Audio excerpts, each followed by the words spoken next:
So next आहे universal law of gravitation.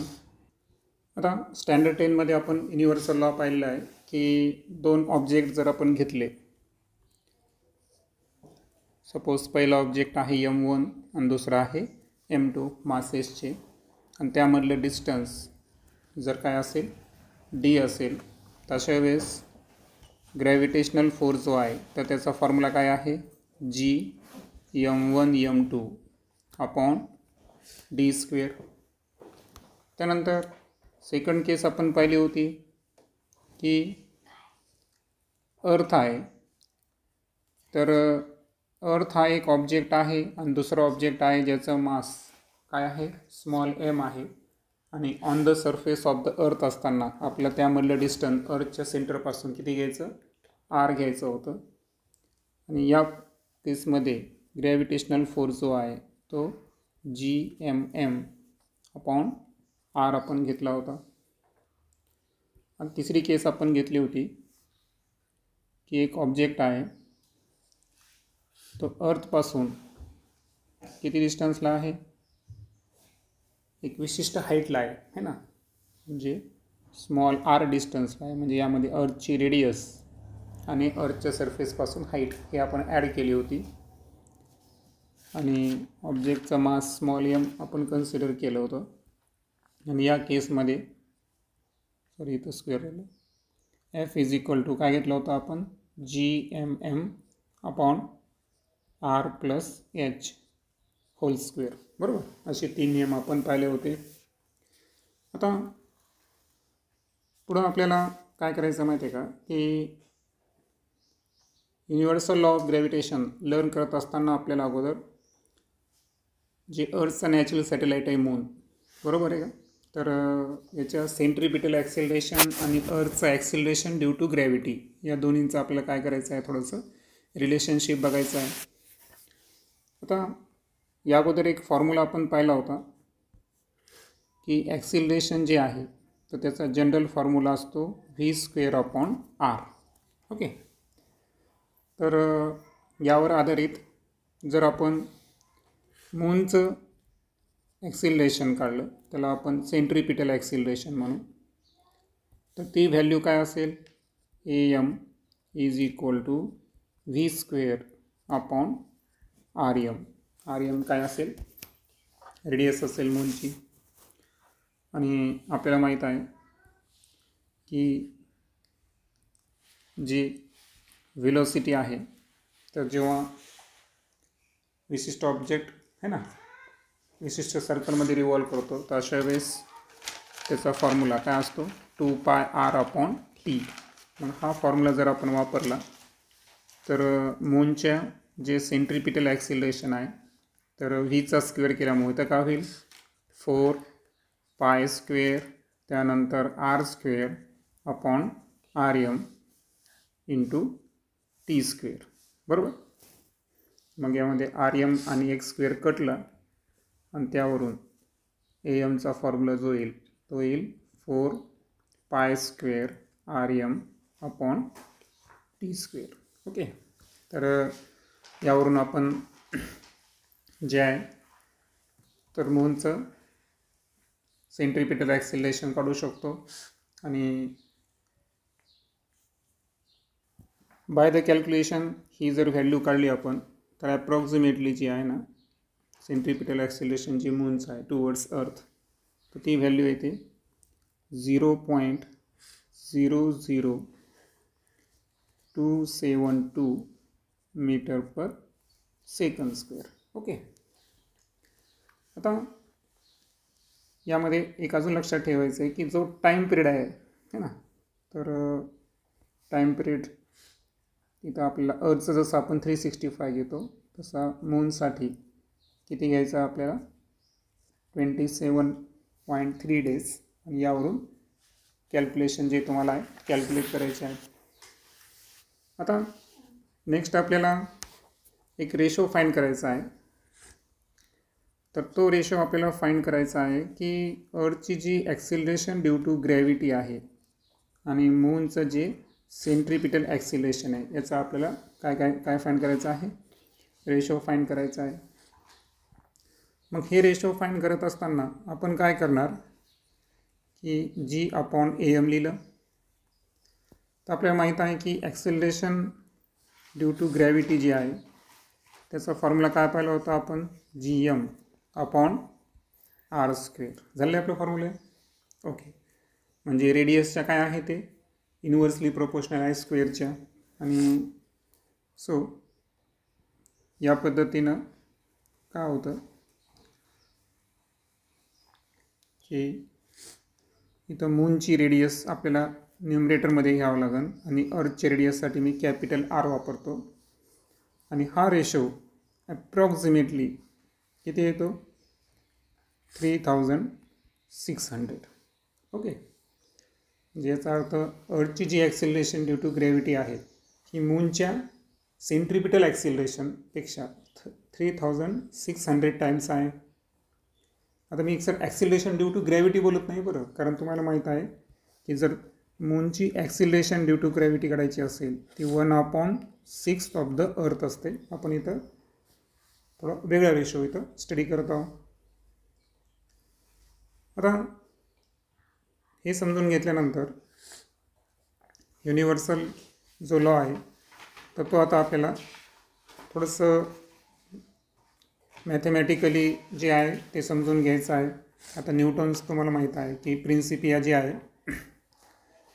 तर त्याच्यातले इक्वेशन आहे mathematical principle of natural philosophy. आता या फिगरमध्ये जर पाहिलं आपण तर इथे 2 मासेस दिले आहेत. कोणते कोणते, एक आहे M1 आणि दुसरा आहे M2. ओके, आणि यामधलं आपल्याला काय करायचं आहे, ग्रॅव्हिटेशनल फोर्स काढायचा आहे. आता इथं एक लक्षात घ्या की आपण 3 ॲक्सिस घेतले आहे ना. ओरिजिनपासून M1 कोणत्या डिस्टन्सला आहे, R1. ओरिजिनपासून M2चा पोझिशन वेक्टर आहे R2 आणि M1 M2 मधलं पोझिशन वेक्टर कोणता आहे, R. आणि यावरून ग्रॅव्हिटेशनल फोर्स जर काढायचा असेल तर त्याची व्हॅल्यू काय येते, Gm1m2/r². आता ही व्हॅल्यू मी मॅग्निट्यूडमध्ये लिहिली, बरोबर आहे का, कारण याला जर मला वेक्टर नोटेशनमध्ये लिहायचं असेल तर होतं काय पहा की F is equal to Gm1m2/r².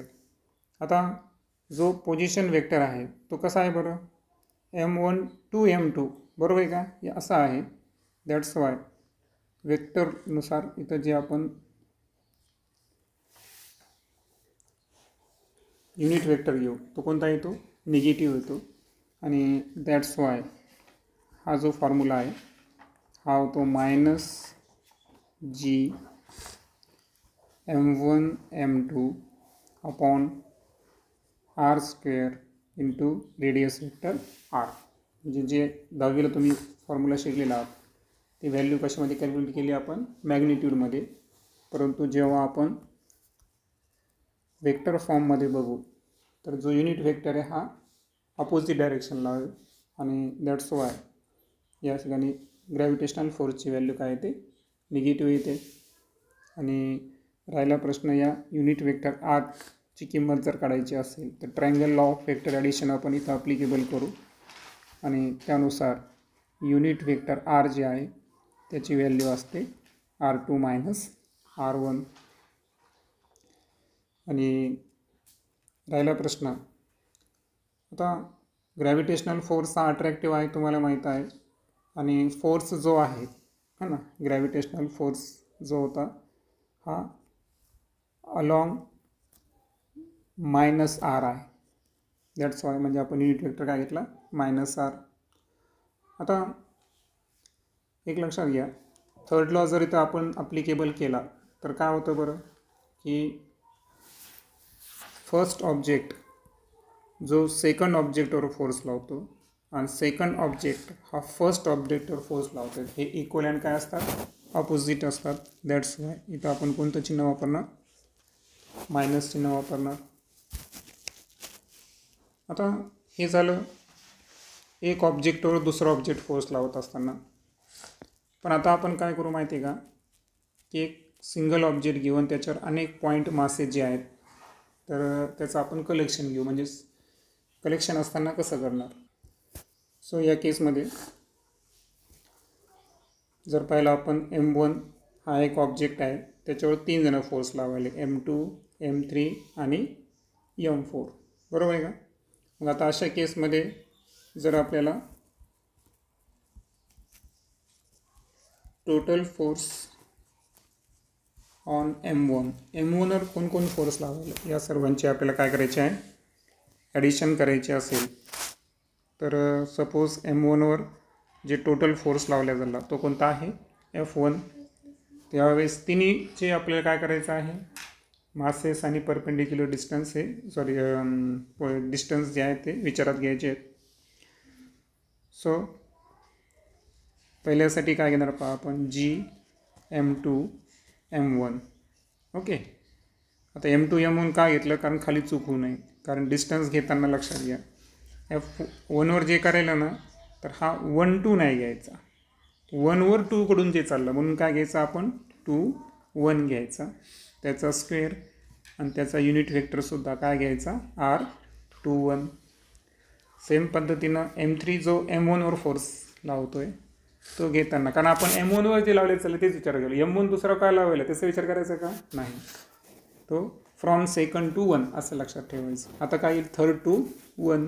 So G M3 M1 upon R31 square into radius vector R31 आणि प्लस 4 कडून काय असेल G M4 M1 divided by R41 into radius vector काय असेल R41.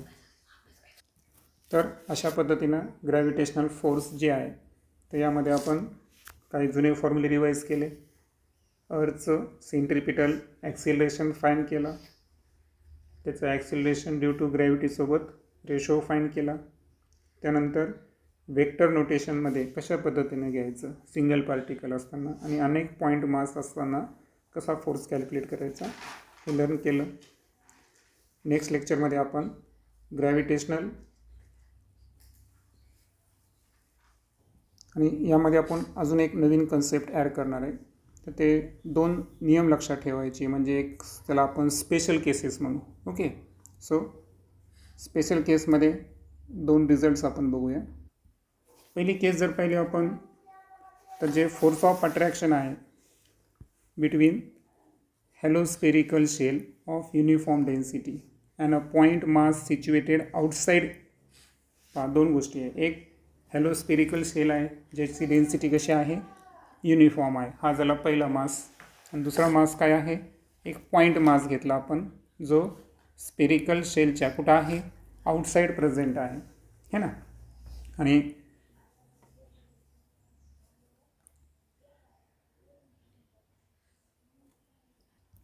तर यामधलं जर आपल्याला फोर्स ऑफ अट्रॅक्शन करत असताना असं कन्सिडर करावं लागतं की जे शेलचं इंटायर मास आहे हे कुठं कॉन्सन्ट्रेट झालेलं आहे, त्याच्या सेंटरवर कॉन्सन्ट्रेट झालेलं आहे, कारण सेंटर ऑफ मास म्हणून पाहिलं आपण. तर तसं इथं हॅलोस्पेरिकल शेलचं आपल्याला म्हणजे मास घेताना कसं घेणार, डिस्टन्स कसं घेणार, आपण काय करणार, एंटायर मास जो आहे तर तो सेलच्या कुठं सिच्युएटेड आहे, सेंटरला सिच्युएटेड आहे. आणि मग जसं आपण अर्थच्या संदर्भात जर पाहिलं आपण तर सर्व डिस्टन्स आपण कुठे घेतो अर्थच्या सेंटरपासून.